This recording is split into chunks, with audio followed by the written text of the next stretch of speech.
आपण सुरू करूया.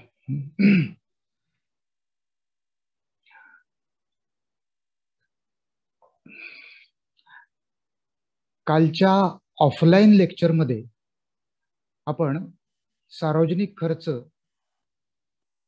करत असताना सरकारनं कशा प्रकारे काळजी घेतली पाहिजे याचं मार्गदर्शन करणारी तत्वे पाहिली, ज्याला आपण कॅनन्स ऑफ पब्लिक एक्सपेंडिचर असं म्हणतो किंवा सार्वजनिक खर्चाची तत्वे असं म्हणतो. सरकारचा खर्च अर्थव्यवस्थेमधल्या वेगवेगळ्या घटकांवर परिणाम करत असतो. अर्थव्यवस्थेमधल्या सर्व घटकांना, सामाजिक, सांस्कृतिक, आर्थिक सर्वच प्रकारच्या घटकांना प्रभावित करत असतो. त्यामुळे सरकारनं खर्च करत असताना तो काळजीपूर्वक केला पाहिजे अशी ही तत्व सांगतात. सुमारे 7 ते 8 तत्व आपण त्यामध्ये बघितली. विशेषतः फिनले शिरासनं मांडलेली तत्वांचा आपण काल चर्चा केली होती. यापूर्वीच्या एका लेक्चरमध्ये आपण सार्वजनिक खर्च म्हणजे काय समजावून घेतलं. सार्वजनिक खर्च म्हणजे असा खर्च की जो सरकारचा खर्च असतो.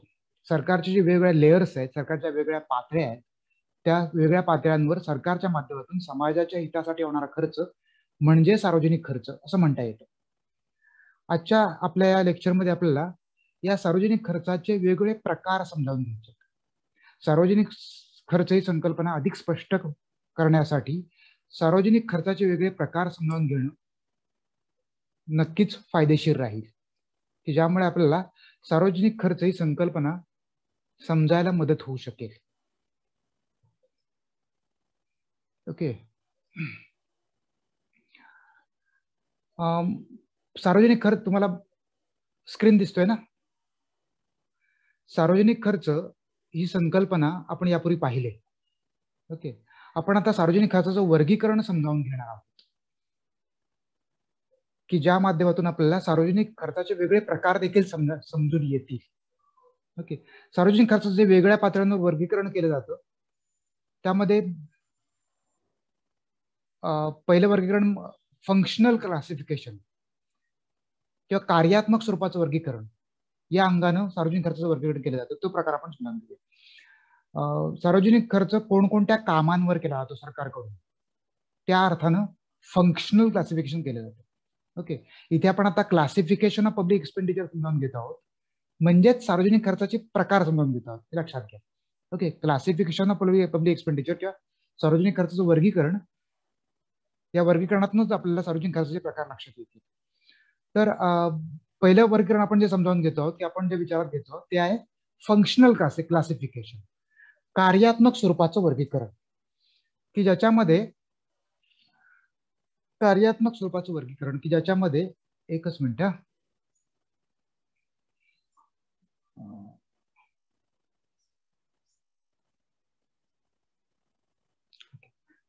ठीक आहे. कार्यात्मक स्वरूपाचं वर्गीकरण, की ज्याच्यामध्ये सरकारने केलेला खर्च कोणत्या कामावर होतो यानुसार वर्गीकरण केलं जातं. उदाहरणार्थ डिफेन्स एक्सपेंडिचर, ओके, किंवा सोशल वेलफेअर एक्सपेंडिचर म्हणजे संरक्षणावर होणारा खर्च, सामाजिक कल्याणावर होणारा खर्च.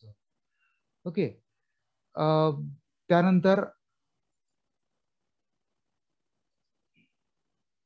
मध्ये मध्ये लोक जॉईन होतात त्यामुळे थोडं डिस्टर्बन्स येतो. त्यानंतर इन्फ्रास्ट्रक्चर एक्सपेंडिचर, त्यानंतर इंडस्ट्रियल डेव्हलपमेंट एक्सपेंडिचर, औद्योगिक विकासावर होणारा खर्च, ओके, पायाभूत सेवा सुविधांवर होणारा खर्च.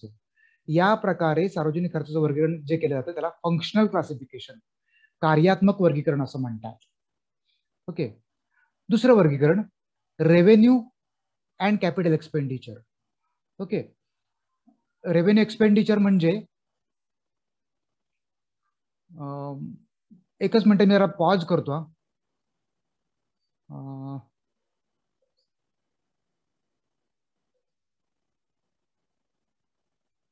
एकच मिनिटात मी परत येतो.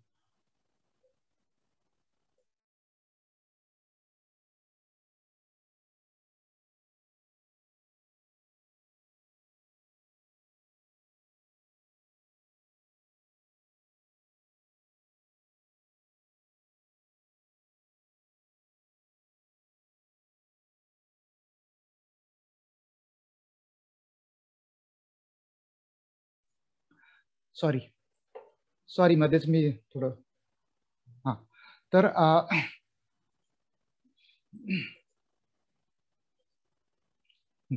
सार्वजनिक खर्चाचं दुसरं वर्गीकरण केलं जातं म्हणजे रेव्हेन्यू अँड कॅपिटल एक्सपेंडिचर,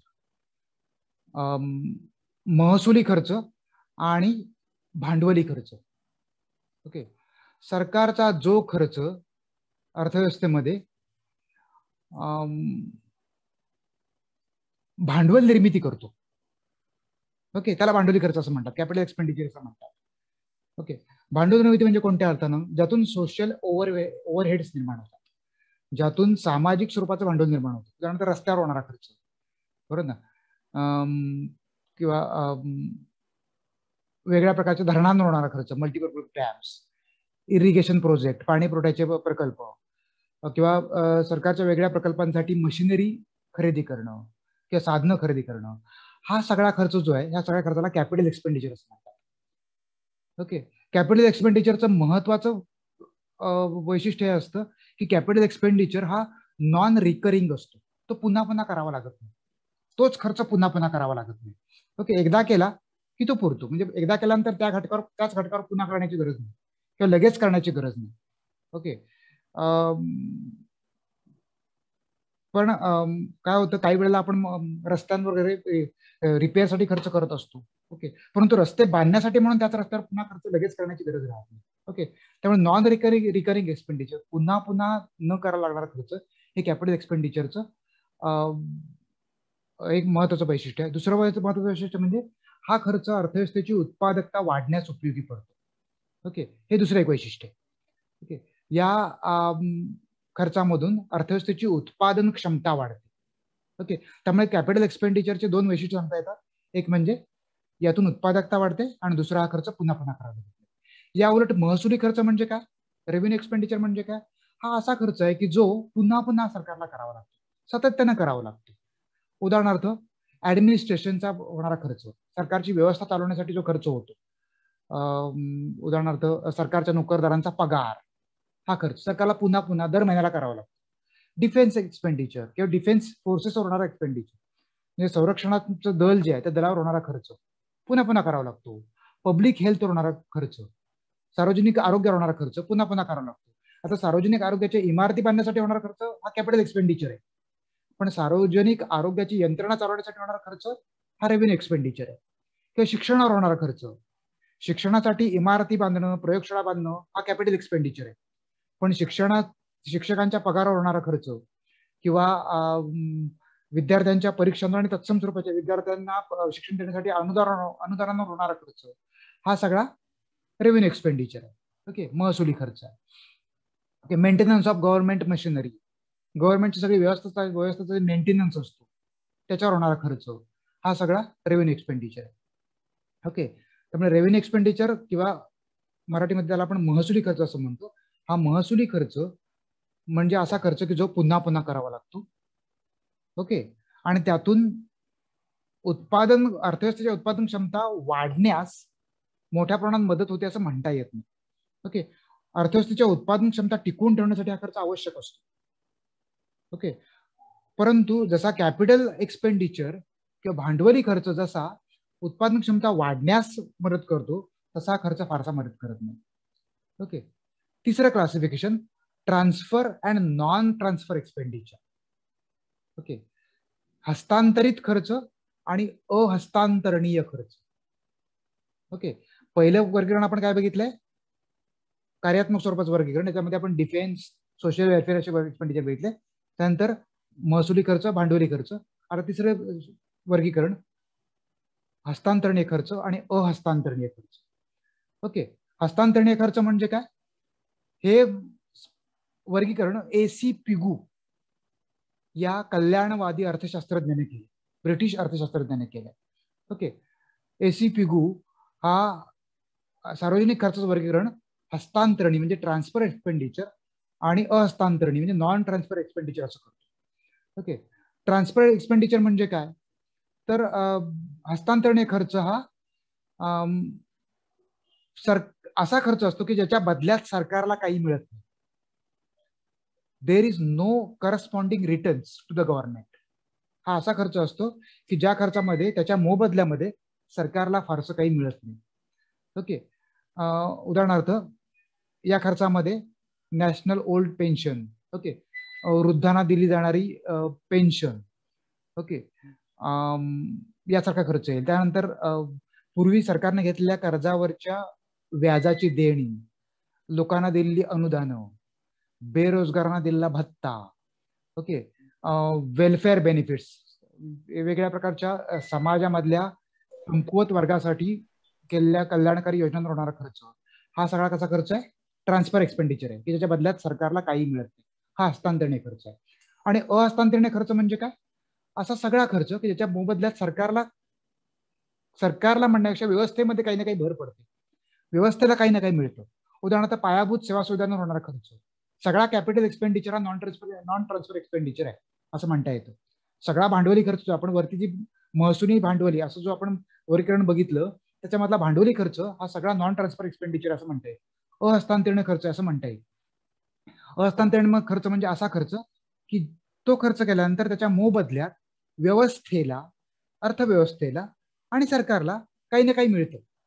उदाहरणार्थ पायाभूत सेवा सुविधांवर खर्च केल्यामुळे पायाभूत सेवा सुविधा उभ्या राहतात, धरणं उभी राहतात, रस्ते तयार होतात, बरोबर ना.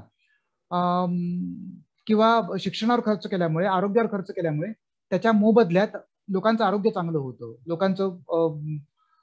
लोकांना शिक्षण मिळतं किंवा नागरिकांना शिक्षण मिळतं. ओके. संरक्षणावर खर्च केल्यामुळे देशाचं संरक्षण होतं. ओके. हा सगळा खर्च जो आहे, उदाहरणार्थ सरकारी कर्मचाऱ्यांना वेतन दिल्यामुळे त्यांची सेवा मिळते सरकारला. ओके.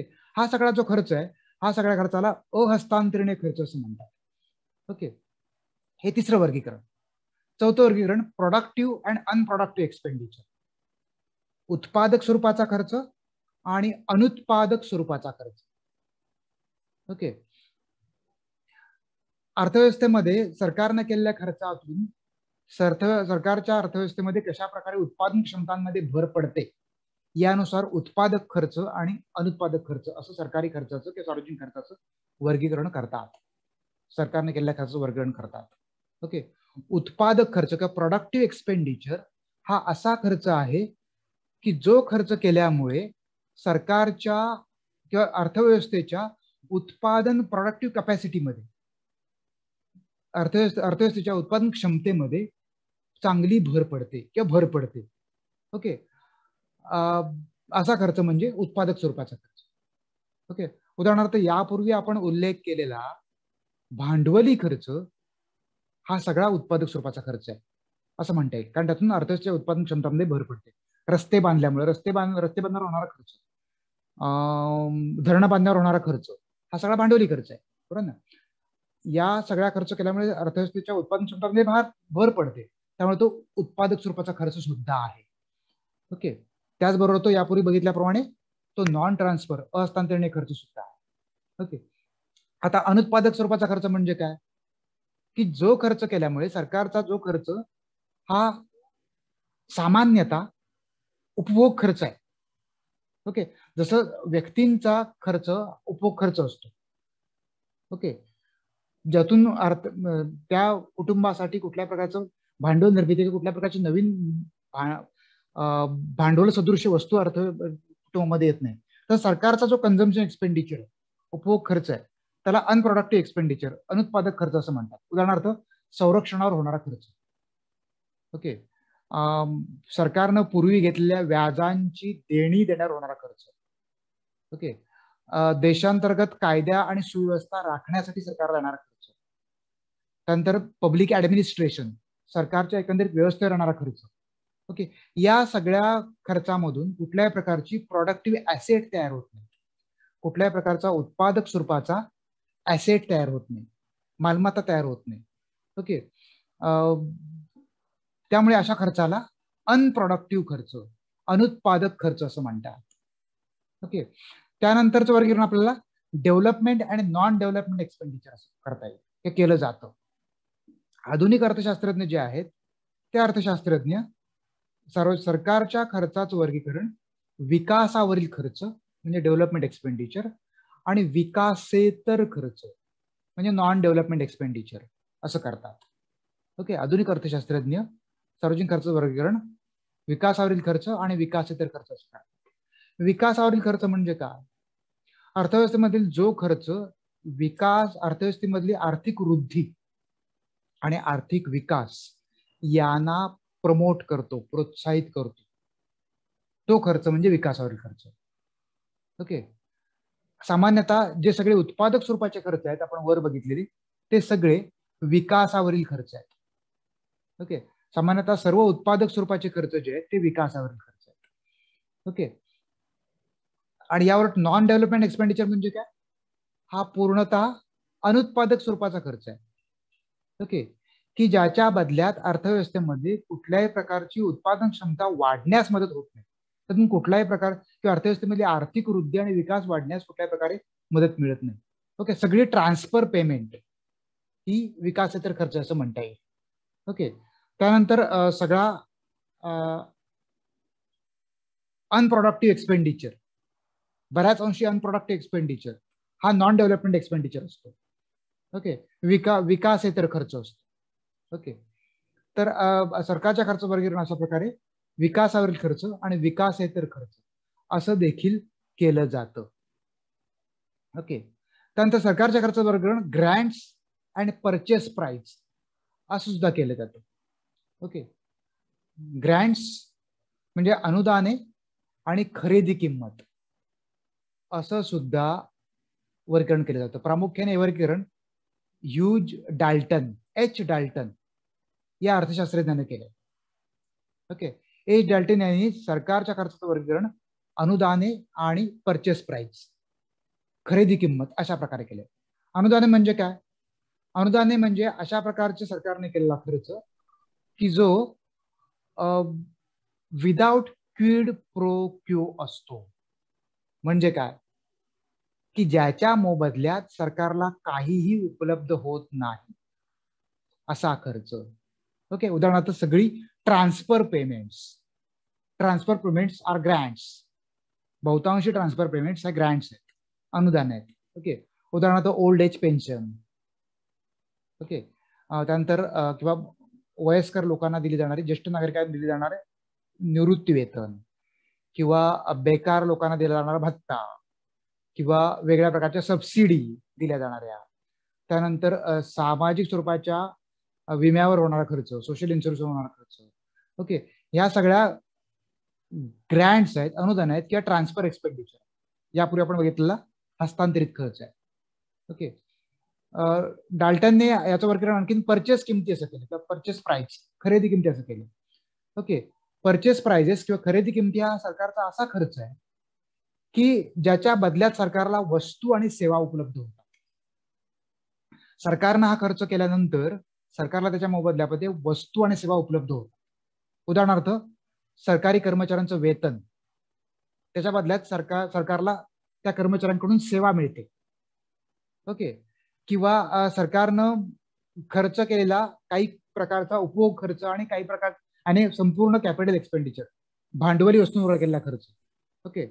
सरकार ज्यावेळेला धरण बांधण्यासाठी सिमेंट खरेदी करतं, रस्ते बांधण्यासाठी डांबर खरेदी केली जाते, बरोबर ना, वेगळ्या प्रकारची यंत्रसामुग्री खरेदी केली जाते, इमारती बांधण्यासाठी काही वस्तू खरेदी केली जातात, यासाठी होणारा सगळा खर्च हा काय? परचेस प्राइस आहे. ओके. खरेदी किंमत आहे. सरकारच्या खर्चाचं वर्गीकरण अशा प्रकारे ग्रँट्स म्हणजे अनुदान आणि खरेदी किंमत असं देखील केलं जातं. प्रामुख्याने वर्गीकरण कुणी केलंय? एच डाल्टन या अर्थशास्त्रज्ञांनी केलं. ओके. सरकारच्या खर्चाचं आणखीन एक वर्गीकरण बेनिफिट्स, सरकारच्या खर्चाचे कुणाला कशा प्रकारे बेनिफिट्स उपलब्ध होतात, फायदे होतात, त्यावर देखील केलं जातं. ओके. आतापर्यंत 5 प्रकारचे वर्गीकरण आपण बघितली, त्यातून वेगळ्या प्रकारचे सार्वजनिक खर्चाचे प्रकार बघितले. 6वं वर्गीकरण अकॉर्डिंग टू बेनिफिट्स, सरकारने केलेल्या सार्वजनिक खर्चाचे जनतेला काय आणि कशा प्रकारे लाभ होतात या आधारे सार्वजनिक खर्चाचं जे वर्गीकरण केलं जातं ते वर्गीकरण प्रामुख्याने अकॉर्डिंग टू बेनिफिट्स, सार्वजनिक खर्चाचे होणारे लाभ या आधारे केले जातात. यामध्ये common benefits to all, special benefits to all आणि स्पेशल बेनिफिट्स टू सम अशा 3 प्रकारे वर्गीकरण केलं जातं. ओके. सामान्य स्वरूपाचे सर्वांना लाभ होणारा खर्च, विशेष स्वरूपाचा सर्वांना लाभ होणारा खर्च आणि विशेष स्वरूपाचा काही जणांना लाभ होणारा खर्च, असं 3 प्रकारचे वर्गीकरण आहे. सरकारच्या खर्चाचा कोणाला कशा प्रकारे लाभ होतो याच्या आधारे वर्गीकरण होतं. ओके. सामान्य स्वरूपाचा सर्वांना लाभ होणारा खर्च, विशेष स्वरूपाचा सर्वांना लाभ होणारा खर्च आणि विशेष स्वरूपाचा काही जणांना लाभ होणारा खर्च, अशा प्रकारचे वर्गीकरण आहे. ओके. सामान्य स्वरूपाचा सर्वांना लाभ होणारा खर्च म्हणजे काय? हा असा खर्च आहे की जो सर्वांना सामान्य स्वरूपाचा लाभ उपलब्ध करून देतो. उदाहरणार्थ शिक्षणावर होणारा खर्च, ओके, किंवा आरोग्यावर होणारा खर्च, सरकारचा वाहतुकीवरचा खर्च, सरकारचा संरक्षणावरचा होणारा खर्च, सरकारचा अंतर्गत कायदा आणि सुव्यवस्थेवरचा खर्च, सरकारचा सामान्य व्यवस्थापनावरचा खर्च, हा सगळा खर्च जो आहे तो सर्वांना सामान्य स्वरूपाचे लाभ उपलब्ध करून देतो. उदाहरणार्थ सरकार ज्या वेळेला आरोग्यावर खर्च करतो त्यावेळेला त्याचे लाभ सर्वांनाच होतो. सरकार ज्या वेळेला संरक्षणावर खर्च करतो, डिफेन्सवर खर्च करतं, त्यावेळेला देशामध्ये राहणाऱ्या प्रत्येक नागरिकाला त्याचा लाभ होतो. बरोबर ना? सरकार ज्या वेळेला कायदा आणि सुव्यवस्था म्हणजे पोलीस यंत्रणा, न्याय व्यवस्था यांच्यावर जेव्हा सरकार खर्च करतं त्यावेळेला त्याचा लाभ देशातल्या सगळ्या नागरिकांनाच होतो. ओके. या खर्चाला काय म्हणतात? सामान्य स्वरूपाचा सर्वांना लाभ देणारा खर्च. ओके. दुसरा, विशेष स्वरूपाचा सर्वांना लाभ देणारा खर्च. ओके. हा असा खर्च आहे की जो सर्वांना काही विशेष स्वरूपाचे लाभ देतो. उदाहरणार्थ ऍडमिनिस्ट्रेशन ऑफ जस्टिस, ओके, न्यायदानाच्या व्यवस्थेवर होणारा खर्च. न्यायदानाच्या व्यवस्थेवर होणारा खर्च जो आहे तो त्यांनाच लाभ करून देतो जे न्यायालयामध्ये जातात न्याय मिळवण्यासाठी. ओके. इथं आपण लॉ अँड ऑर्डरचा खर्च बघितला, तो पोलिसांवर होणार खर्च तो सगळ्यांनाच होतो, कारण लॉ अँड ऑर्डर व्यवस्थित राहिली की सगळ्यांचा लाभ होतो. ओके. परंतु मी ऍडमिनिस्ट्रेशन वर होणारा खर्च, ऍडमिनिस्ट्रेशन ऑफ जस्टिस, बरोबर ना, न्यायदानाच्या व्यवस्थेवर जो खर्च होतो तो त्याचा लाभ त्यांनाच होतो. ओके. की जे न्यायालयाच्या व्यवस्थेमध्ये जातात, की न्यायालयाच्या व्यवस्थेकडे न्याय मिळण्यासाठी जातात. त्यामुळे हा विशेष स्वरूपाचा लाभ आहे, परंतु हा सर्वांना होऊ शकतो. हा सर्वांसाठी खुला आहे. ओके. प्रत्येकासाठी खुला आहे. ओके. त्यानंतर सोशल सिक्युरिटी मेजर्स, ओके, सामान्य स्वरूपाचे सिक्युरिटी मेजर्स वर होणारा खर्च, वेगळ्या स्वरूपाच्या सार्वजनिक स्वरूपाच्या विम्याच्या योजनेवर होणारा खर्च, ओके, उदाहरणार्थ पंतप्रधान विमा योजना आहे त्याच्यावर होणारा खर्च, ओके, हा स्पेशल स्वरूपाचा लाभ लोकांना उपलब्ध करून देतात. ओके. किंवा कम्युनिटी वेलफेअर, लोकांच्या कल्याणकारी योजनांवरचे खर्च, हे सगळे कसे आहेत? सामान्य स्वरूपाचे, विशेष स्वरूपाचे, सर्वांना लाभ देणारे खर्च आहेत. आणि तिसरं वर्गीकरण असं केलं जातं की विशेष लाभ देणारे परंतु काही लोकांना लाभ देणारे खर्च. ओके. विशेष काही लोकांना विशेष स्वरूपाचे लाभ देणारे खर्च. ओके. 3 प्रकारचे वर्गीकरण आहे. सामान्य स्वरूपाचे सर्वांना लाभ देणारे खर्च, विशेष स्वरूपाचे सर्वांना लाभ देणारे खर्च आणि विशेष स्वरूपाचे काही लोकांना लाभ देणारे खर्च. हे सुद्धा विशेष स्वरूपाचे लाभच आहेत, मात्र हे लाभ काही लोकांनाच होतात. उदाहरणार्थ ओल्ड एज पेन्शन, वृद्धांच्या वेतनावर होणारा खर्च, वृद्धांच्या सेवानिवृत्ती वेतनावर होणारा खर्च. ओके. किंवा आर्थिक दृष्ट्या आणि सामाजिक दृष्ट्या मागासलेल्या वर्गांसाठी अनुदानावर होणारा खर्च.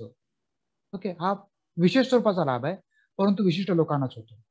अनएम्प्लॉयमेंट बेनिफिट, बेरोजगार लोकांना दिला जाणारा लाभ, हा सुद्धा विशेष लाभ आहे, परंतु ठराविक लोकांना त्याचा लाभ होतो. ओके. तर अशा प्रकारे कोणाला कशा प्रकारे लाभ होतो या आधारे हे वर्गीकरण 3 प्रकारे केलं जातं. त्यानंतर डाल्टन यांनी आणखीन पुन्हा त्याचं वर्गीकरण केलं. ओके. कशा प्रकारे केलंय? डाल्टननी वरती केलेलं आपण वर्गीकरण बघितलं, बरोबर ना. डाल्टन यांनी यापूर्वी केलेलं वर्गीकरण आपण बघितलं, ते म्हणजे ग्रँट्स आणि परचेस प्राइस, अनुदान आणि खरेदी किंमत, अशा प्रकारे डाल्टन यांनी एक वर्गीकरण केलं संपूर्ण सार्वजनिक खर्चाचं. तसंच त्यांनी आणखीन एका वेगळ्या प्रकारे वर्गीकरण केले आणि ते अशा प्रकारचं आहे, expenditure on political executive. Okay. उदाहरणार्थ maintenance of ceremonial heads of state, सरकारच्या वेगवेगळ्या घटकांवर होणारा खर्च, किंवा लाईक द प्रेसिडेंट. ओके. उदाहरणार्थ राज्यामध्ये राज्यपाल किंवा देशामध्ये राष्ट्रपती ही जी स्वतंत्रपणाची व्यवस्था राखण्यासाठी जो खर्च येतो त्याला त्यांनी एक्सपेंडिचर ऑन पॉलिटिकल एक्झिक्युटिव्ह असं म्हणतात. ओके, राजकीय व्यवस्थेवरचा खर्च असं म्हणतात. त्यानंतर ऍडमिनिस्ट्रेटिव्ह एक्सपेंडिचर, व्यवस्थापनावरचा खर्च, सर्वसामान्य व्यवस्थापनावरचा खर्च, असं एक वर्गीकरण त्याने केलं. ओके, हे वर्गीकरण अशा प्रकारचं आहे की जे सरकारची यंत्रणा, जनरल ऍडमिनिस्ट्रेशन चालवण्यासाठी हा सगळा जो खर्च येतो, उदाहरणार्थ सरकारच्या वेगळ्या खात्यांवर आणि ऑफिसेसवर, कार्यालयांवर होणारा खर्च, हा सगळा ऍडमिनिस्ट्रेटिव्ह एक्सपेंडिचर. त्यानंतर सिक्युरिटी एक्सपेंडिचर. ओके, वेगळ्या प्रकारचे आर्म्ड फोर्सेस म्हणजे आपलं army, navy, air force, police force, okay, या प्रकारचे फोर्सेस मेंटेन करण्यासाठी सरकारला जो खर्च येतो तो सिक्युरिटी एक्सपेंडिचर. त्यानंतर expenditure on administration of justice, न्यायदानाच्या व्यवस्थापनावर होणारा खर्च. ओके, याच्यामध्ये कोर्ट, जजेस, त्यांचं वेतन, ओके, पब्लिक प्रॉसिक्युटर्स म्हणजे सरकारी वकील यांच्यावर येणारा खर्च, हा सगळा खर्च कसा आहे, हा सगळा खर्च हा